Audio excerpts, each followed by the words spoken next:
First contact's price. The quantum scanner's alert pierced the silence of Deep Space Mining Station Delta 7, startling Dr. Sarah Chen from her half-sleeping state. Her eyes snapped to the holographic display, where impossible readings danced across the screen. The quantum signatures were unlike anything she'd seen in 15 years of deep space research. "Computer, verify these readings," she commanded, her voice steady despite her racing heart. The station's AI took 3 full seconds to respond, an eternity for a quantum computer. Verified. Signal origin. Coordinates 247 Mark 116. Distance. Approximately 12.3 light-years. Signal pattern indicates artificial origin, with 99.99% certainty. Sarah's fingers flew across the haptic interface, initiating a more detailed scan. The signal was elegant in its complexity, a mathematical symphony that made human encryption look like child's play. But there was something else, something that made her blood run cold. The signal wasn't just a beacon or a message, it was a warning. Within hours, the station's small crew of 12 gathered in the main conference room. Captain Miguel Rodriguez stood at the head of the table, his weathered face illuminated by the holographic representation of the signal floating above them. "Dr. Chen, you're telling me this signal contains coordinates to a quantum gateway?" Rodriguez asked, his thick eyebrows furrowed. Sarah nodded. "Not just coordinates, Captain. It's instructions. Whatever sent this signal wants us to find them. And they're using mathematics we've only theorized about." Dr. James Wilson, the station's resident physicist, leaned forward. "The implications are staggering. This could be first contact. Or a trap," Security Chief Lisa Wong added, her cybernetic eye whirring as it analyzed the hologram. The debate raged for hours, but in the end, the decision wasn't theirs to make. The United Earth government assembled an emergency council within days of receiving their report. The verdict: humanity would answer the call. 3 months later, the UES Horizon, Earth's most advanced research vessel, arrived at Delta 7. Sarah watched from the station's observation deck as the massive ship dropped out of quantum space, its hull gleaming under the light of distant stars. She would be joining the mission as lead xenolinguist, though she wondered what use traditional linguistics would be when dealing with beings who communicated in quantum mathematics. The journey to the coordinates took 2 weeks, even with the Horizon's advanced quantum drive. Sarah spent most of that time working with the ship's AI to decode more of the signal. Each layer they unraveled revealed new complexities, new depths of understanding that both thrilled and humbled her. When they finally arrived, the sight took their breath away. A massive structure hung in space, a perfect sphere composed of what appeared to be liquid metal, approximately 100 kilometers in diameter. It pulsed with internal light that defied spectral analysis. "Multiple energy signatures detected," announced Lieutenant Park from his sensor station. They're scanning us." Before anyone could respond, a voice filled the bridge, not through the communication system, but directly in their minds. "We are the Meridian Collective. You have successfully interpreted our invitation. This is unexpected." Captain Diana Hayes stepped forward, her voice clear and confident. "I am Captain Hayes of the United Earth ship Horizon. We come in peace and friendship." There was a pause, a sense of surprise that somehow transmitted itself along with the thoughts. "Your species is classified as Development Stage 2. You should not have been capable of decoding our quantum mathematics for at least another 1,000 years. Explain." Sarah felt a chill run down her spine. They were being dismissed, categorized, filed away like specimens in a galaxy-spanning taxonomy. She stepped forward. With respect, she projected her thoughts clearly, drawing on her meditation training. "We don't accept arbitrary limitations on our capabilities. When we encounter a problem, we solve it. That's what humans do." Another pause, longer this time. The massive sphere shifted, its surface rippling like mercury. "You utilized quantum computing systems to decode our signal," the voice stated. "Yet your quantum technology is crude, unstable. Your ships still rely on primitive containment fields. You should not be here." Captain Hayes smiled. "But we are here, and we didn't come all this way to be dismissed. We came to learn, to understand, to grow. If you're willing to teach, we're willing to listen. If not, we'll find our own way forward, as we always have." The sphere pulsed with new colors, patterns that suggested deep calculation, consultation, debate. Finally, the voice returned, carrying a new tone, something almost like respect. "Your species faces a choice, humans of Earth. The galaxy is far more dangerous than you imagine. You are like children who have wandered into a war zone. We can protect you, guide you, ensure your survival, but you must accept your place in the natural order.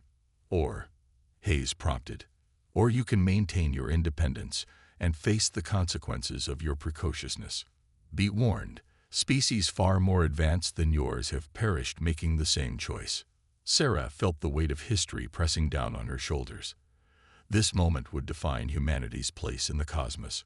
She thought of all the generations that had looked up at the stars and dreamed, of all the sacrifices made to get them here. Hayes didn't hesitate. "We choose independence, but we also choose cooperation, if you're willing.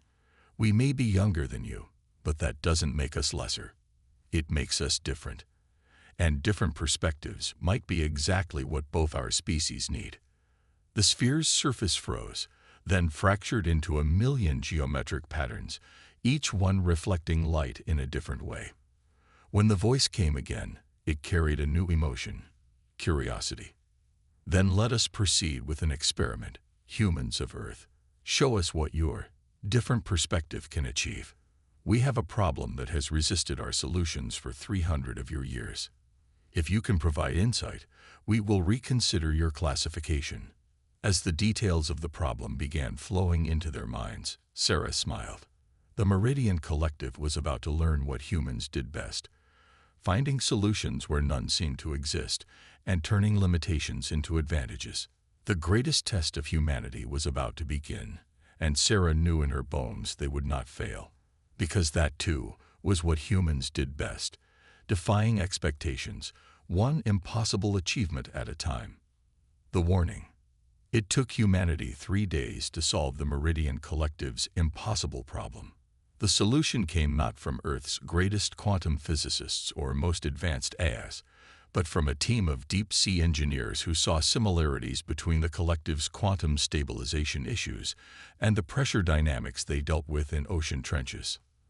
The Meridian sphere had been silent for 6 hours after receiving their solution. When the response finally came, it shook the Horizon's entire crew to their cores. "Your solution is inelegant," the thought voice declared, "crude, primitive," a pause, "and brilliant in its effectiveness.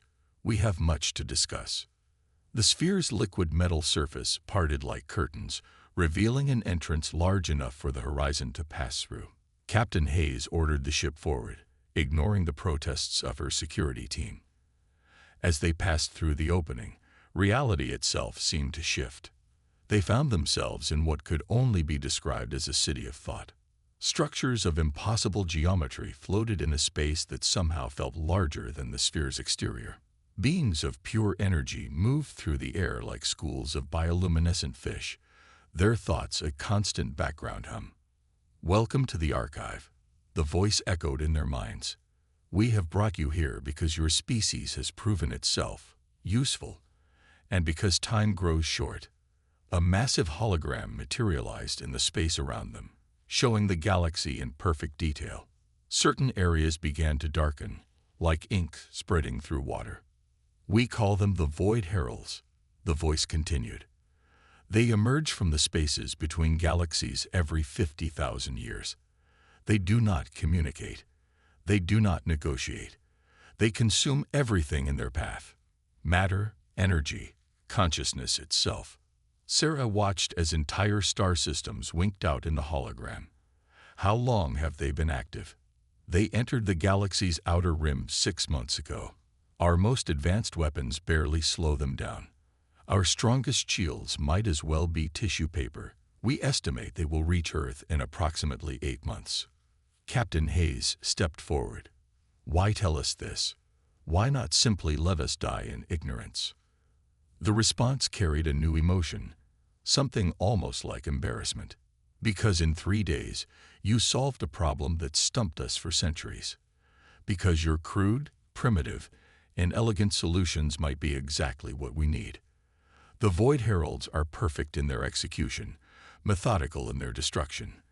They have never encountered anything like humanity.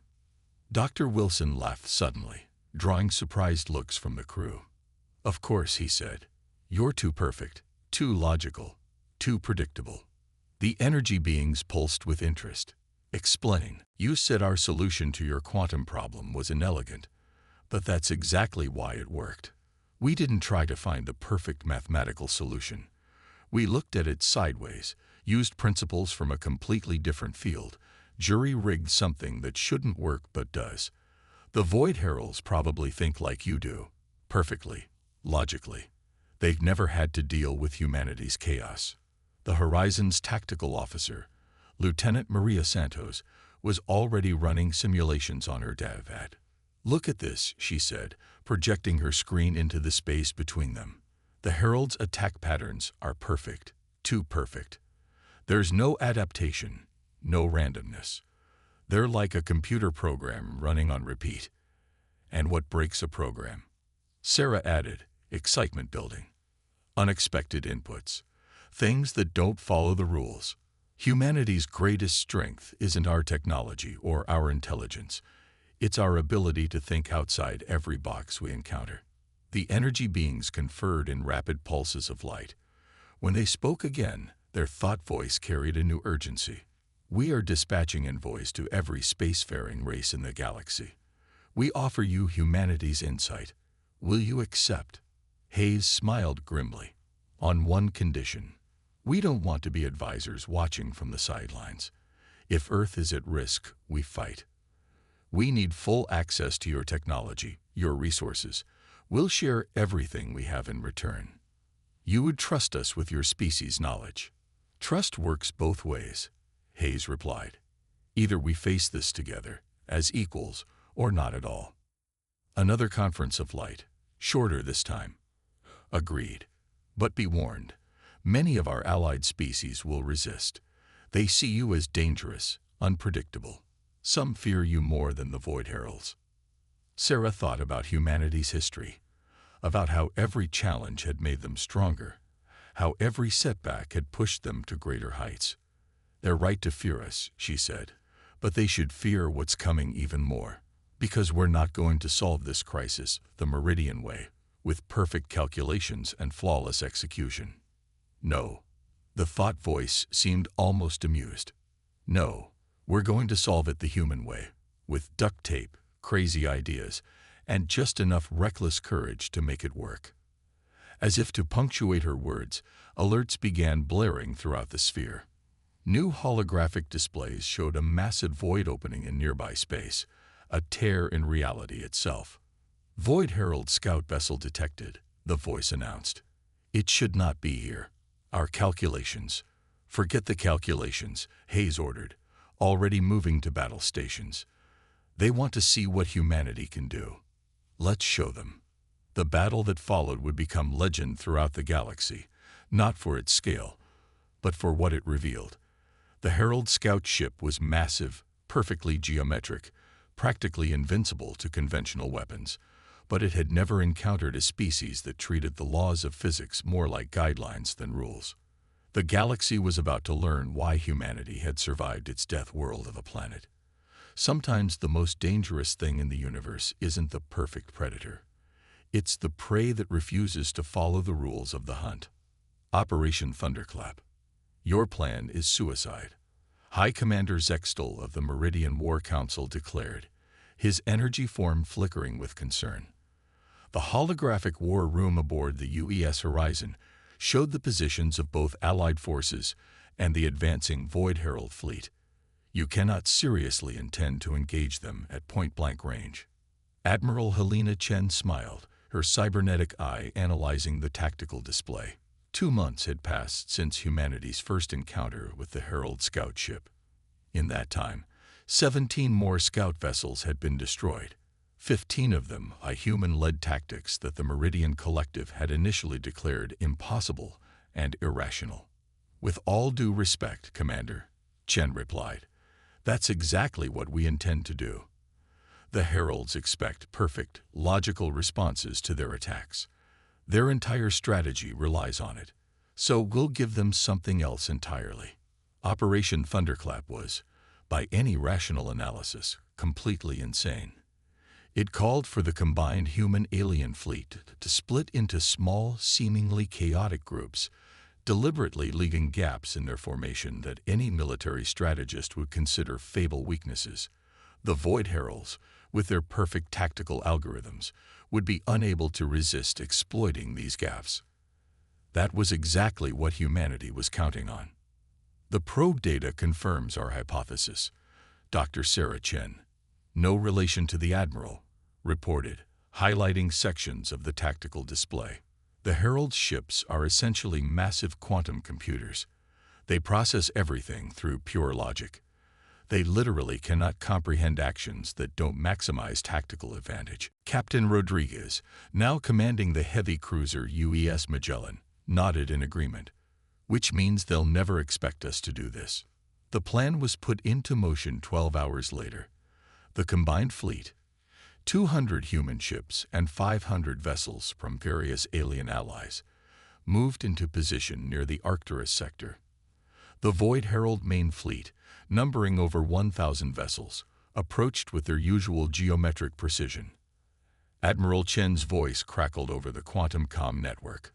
"All ships, execute Operation Thunderclap on my mark. Remember, stick to your assigned chaos patterns. The crazier this looks, the better it works. 3, 2, 1, mark." What followed could only be described as controlled insanity. The Allied fleet exploded into apparent disarray. Ships performed maneuvers that seemed random, even suicidal. Cruisers charged straight at Herald vessels, only to veer away at the last second.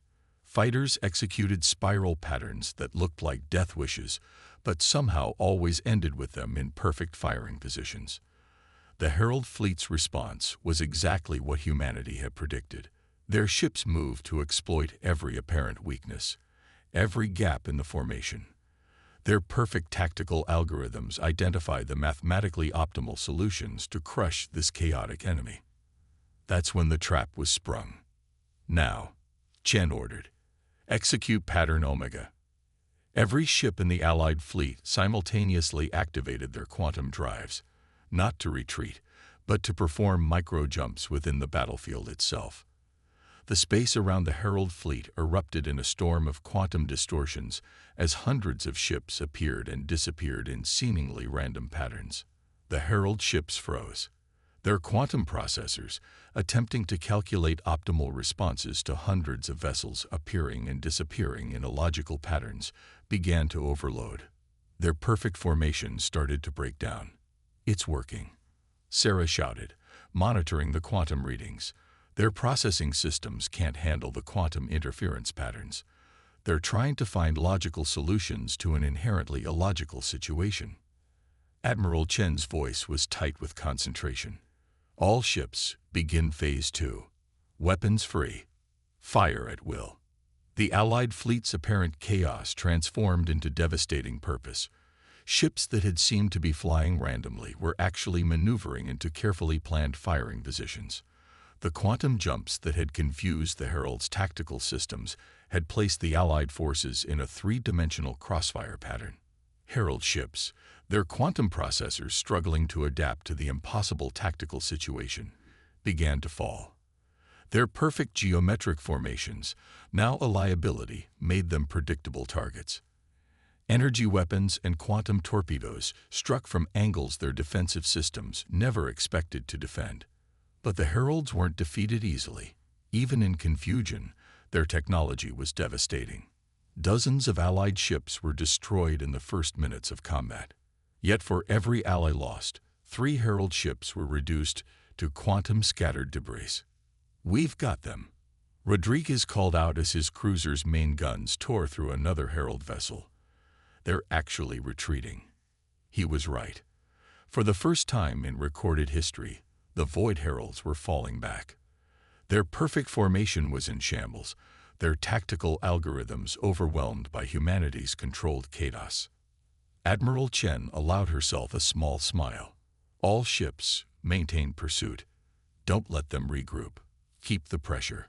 Her orders were cut short by a massive energy spike at the edge of the battlefield. A new void was opening, larger than any they'd seen before. New contact. Sarah's voice was tense. "Energy signature. It's off the charts.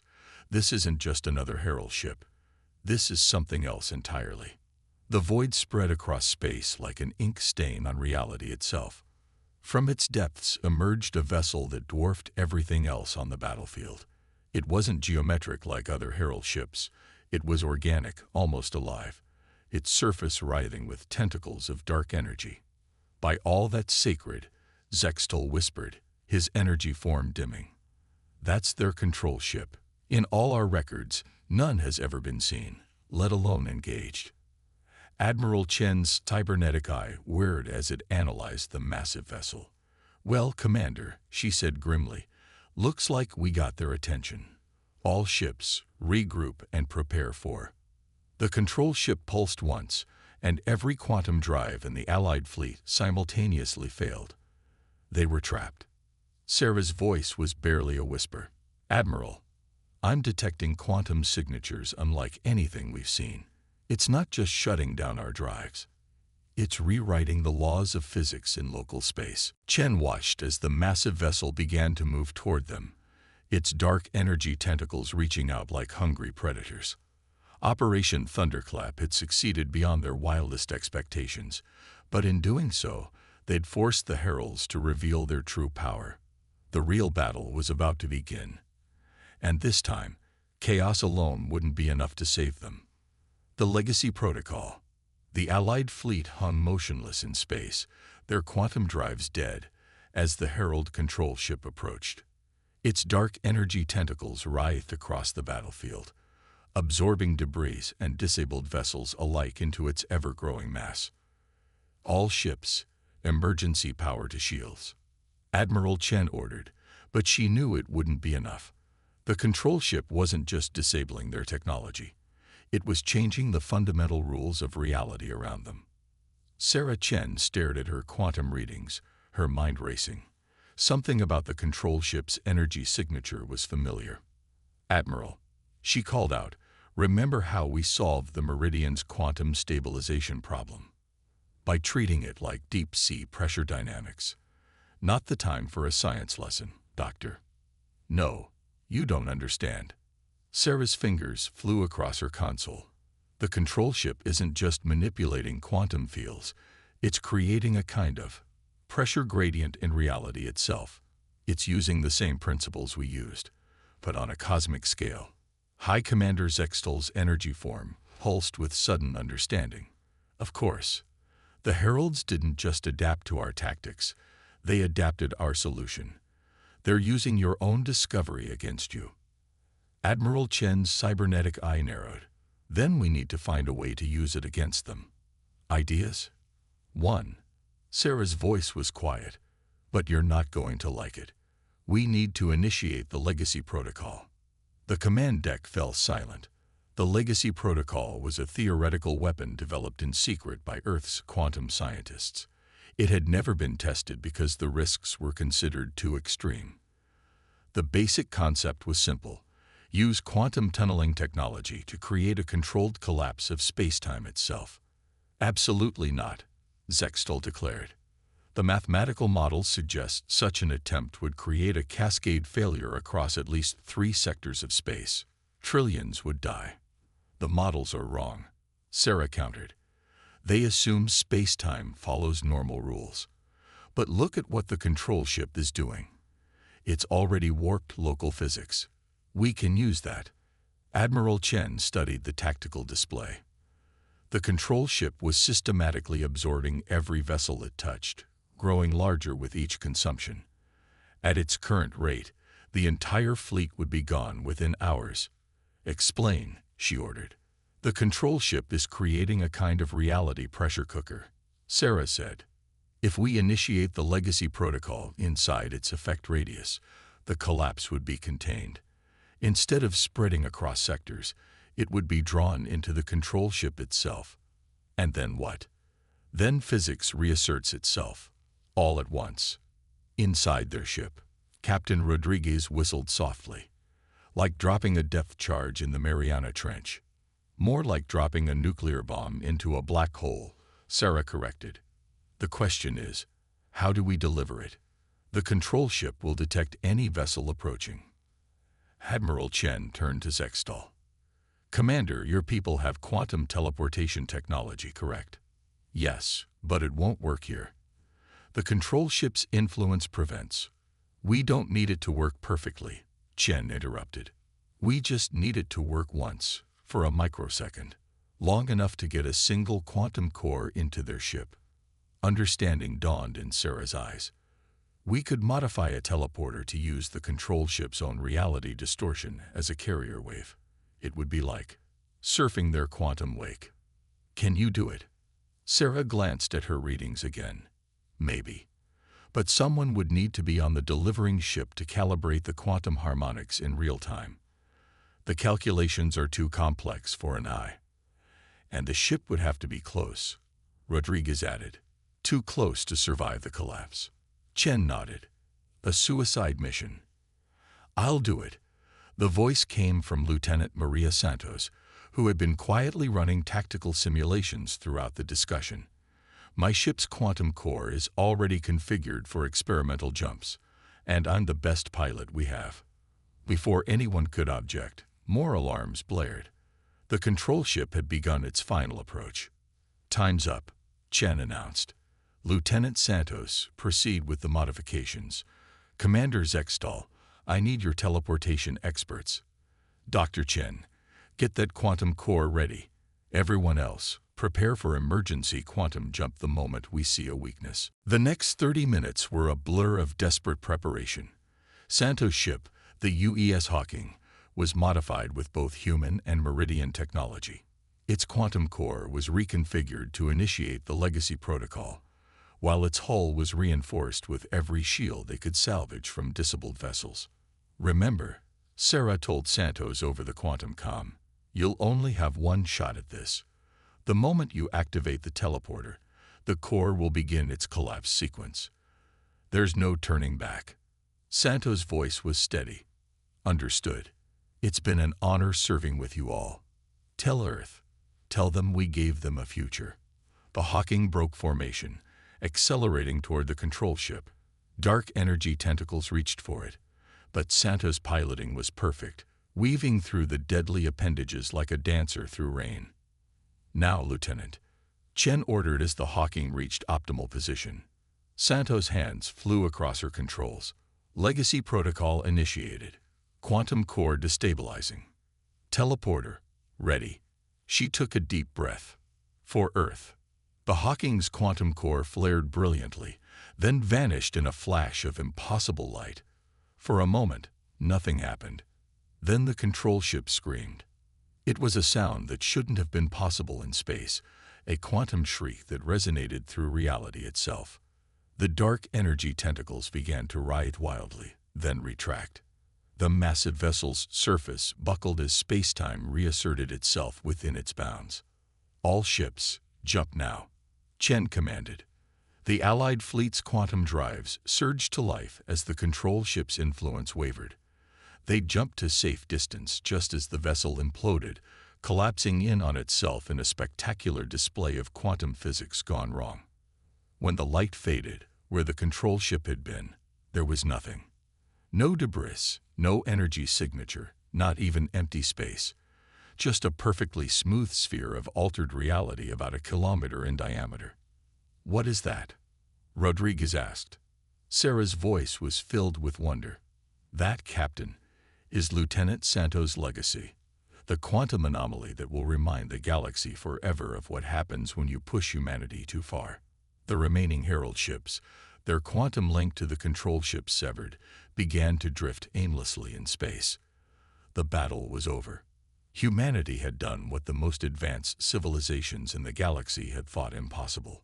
But victory had come at a terrible price, and as the Allied fleet regrouped to deal with the remaining heralds, everyone knew that the galaxy would never be the same. Because humanity had just proven that they weren't just dangerous, they were willing to break reality itself to protect what they loved. A new dawn.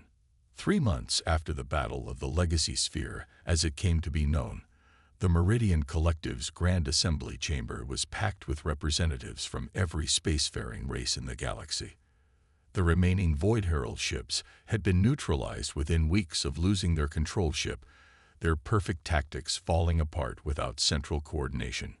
Admiral Helena Chen stood before the assembled species, her dress uniform adorned with both human and alien commendations.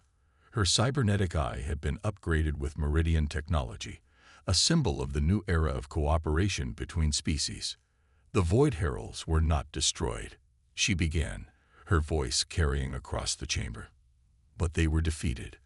For the first time in their history of conquest, they retreated back to the spaces between galaxies. And they did so because humanity showed them something they had never encountered before: the power of imperfection.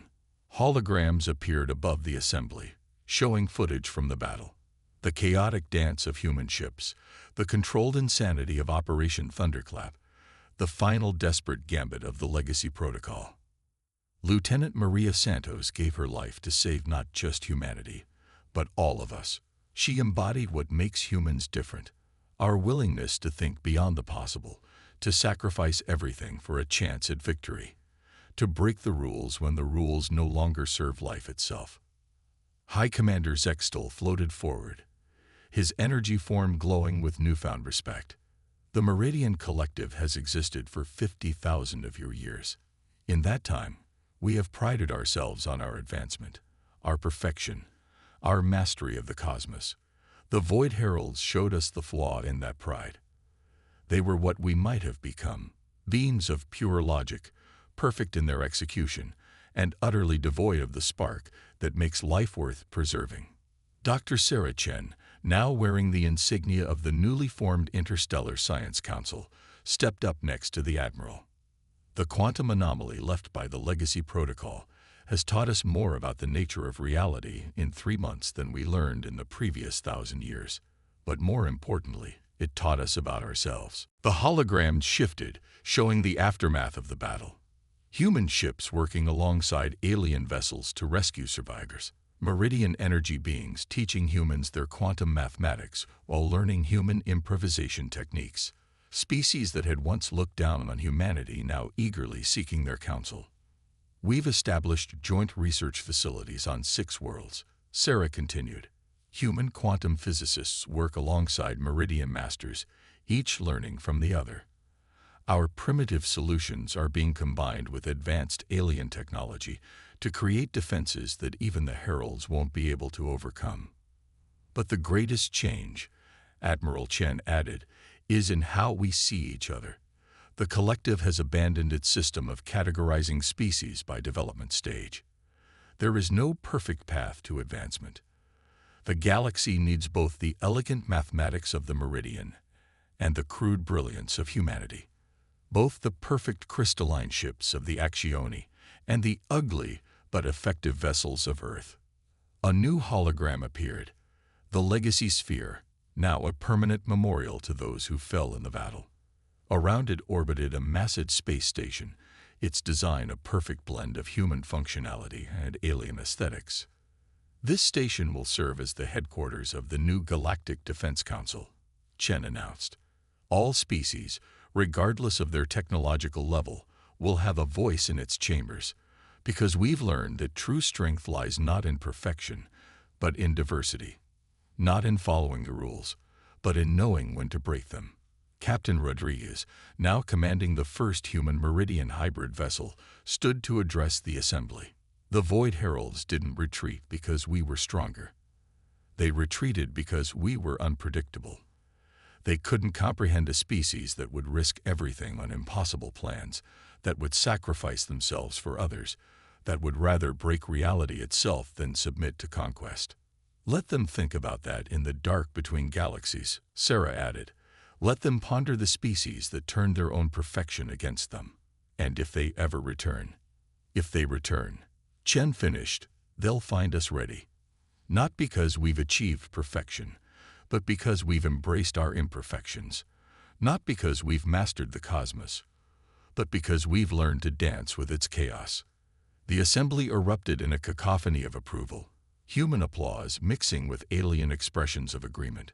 In the space around the legacy sphere, ships of all species performed a new kind of formation flying, blending the precision of alien techniques with the creativity of human pilots. As Sarah watched the display, she thought about how far they'd come. Humanity had entered the galactic stage as unwanted upstarts, deemed too primitive to matter. They had proven themselves not by becoming more like the advanced species, but by showing the strength in being different. The quantum anomaly pulsed in its eternal dance, a reminder of what they had lost and what they had gained.